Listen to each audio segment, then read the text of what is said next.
വയനാട്ടിലെ രക്ഷാപ്രവർത്തനങ്ങളിൽ ഏർപ്പെട്ട ഇന്ത്യൻ സായുധ സേനകൾ അവരുടെ സേവനത്തിന് കേരളത്തോട് പണം ആവശ്യപ്പെട്ടു എന്നത് വാർത്തയാക്കി കൊടുക്കാൻ തക്ക ദയനീയ അറിവേ മലയാള മാധ്യമ പ്രവർത്തകർക്കുള്ളൂ എന്നതാണ് യാഥാർത്ഥ്യമെന്നാണ് നിലവിൽ വിലയിരുത്തപ്പെടുന്നത്. വയനാട്ടിലെ രക്ഷാദൗത്യത്തിന് സൈന്യം കേരളത്തോട് കൂലി ചോദിക്കുകയുണ്ടായി. ഒരു സംസ്ഥാനത്തിന്റെ ആവശ്യപ്രകാരം അവിടെ ഏത് സേനയെ വിന്യസിപ്പിച്ചാലും അവിടെ ഒരു കോസ്റ്റ് ഫാക്ടർ ഉണ്ടാകുമെന്നതാണ് നിലനിൽക്കുന്ന വസ്തുത. അത് അതാത് സേവനങ്ങൾ നൽകുന്ന സേവനത്തിൽ ചിലവാക്കുന്ന തുക തന്നെയായിട്ടാണ് കണക്കാക്കപ്പെടുന്നതും.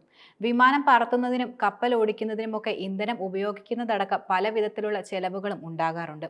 ഈ തുക സംസ്ഥാനത്തിനു വേണ്ടി കേന്ദ്ര സർക്കാരോ അല്ലെങ്കിൽ സംസ്ഥാനം തന്നെയാണ് നൽകേണ്ടതും. സൈന്യത്തിന്റെ ബഡ്ജറ്റ് നീക്കിവെക്കലിന് വരുന്ന കാര്യമല്ല പ്രകൃതി ദുരന്തം എന്നത്. പക്ഷേ ഒരു ദുരന്തമുണ്ടായാൽ അവർ ദുരന്തമുഖത്തേക്ക് സർവ്വസന്നാഹങ്ങളുമായി ജനങ്ങളുടെ ജീവൻ രക്ഷിക്കുക തന്നെയാണ് ചെയ്യുന്നത്. ഹെലികോപ്റ്റർ, ബോട്ട്, സൈനിക വാഹനങ്ങൾ എല്ലാം ദുരന്തത്തിന്റെ സ്വഭാവം അനുസരിച്ച് അവർ സംഭവസ്ഥലത്തേക്ക് എത്തിക്കുകയും ചെയ്യും.